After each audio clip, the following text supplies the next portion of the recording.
तर आज आपण बनवूया गरमागरम मशरूम बिर्याणी। इथे मी 2 वाटी बासमती तांदूळ घेतला आहे। तांदूळ आपण 2 ते 3 पाण्याने स्वच्छ धुवून घेऊया।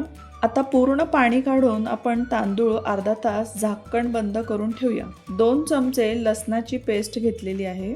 1 इंच आल्याचे तुकडे घेऊया। 3 हिरव्या मिरच्या मी अशा उभ्या कापून मधून घेतलेल्या आहेत। 1 मूठभर आपण बारीक चिरलेली कोथिंबीर घेऊया। 200 ग्रॅम मशरूम घेतलेले आहेत। आपल्या आवडीप्रमाणे आपण मशरूम लहान मोठे कट करून घेऊया। आता आपण गॅसवर कढई ठेवूया। कढईमध्ये 3 पळी तेल घालूया। गॅसची फ्लेम लोवरच आहे। सर्वात आधी पाव चमचा जिरं घालू। जिरं छान फुलून आलं की यामध्ये आपण 1 चक्री फूल घालूया। 1 ते 2 इंच दालचिनी घालूया। 3 ते 4 लवंगा घालू। 3 ते 4 काळी मिरी घालूया। 3 ते 4 हिरव्या मिरच्या घालू। 4 ते 5 तमालपत्र घालूया। खडे मसाले 1 मिनिट तेलावर परतवून घेऊ। आता 2 चमचे लसूण पेस्ट घालूया। 1 इंच आल्याचा तुकडा घालू। 3 फोडलेल्या हिरव्या वेलची, उभे चिरलेले कांदे घालूयात। आता कांदा चांगला तेलावर लालसर रंग येईपर्यंत भाजून घेऊया।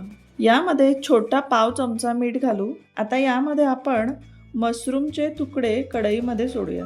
आता यामध्ये पाव चमचा हळद घालूया। 1 चमचा धने पावडर घालूया। 1 चमचा काश्मीरी लाल मिर्च पावडर घालूया आणि 1 चमचा कांदा लसूण मसाला घालूया।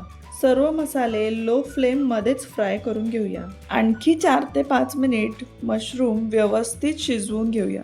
आपण यामध्ये 1 कप पाणी घालू। सगळं व्यवस्थित मिक्स करू आणि आता आपण 1 कप यामध्ये दही घालूया।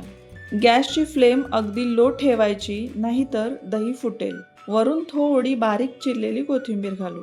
आता 70% भाजी आपण एका दुसऱ्या बाउलमध्ये काढून घेऊया आणि उरलेला 30% मशरूम मसाला कढईमध्येच ठेवूया।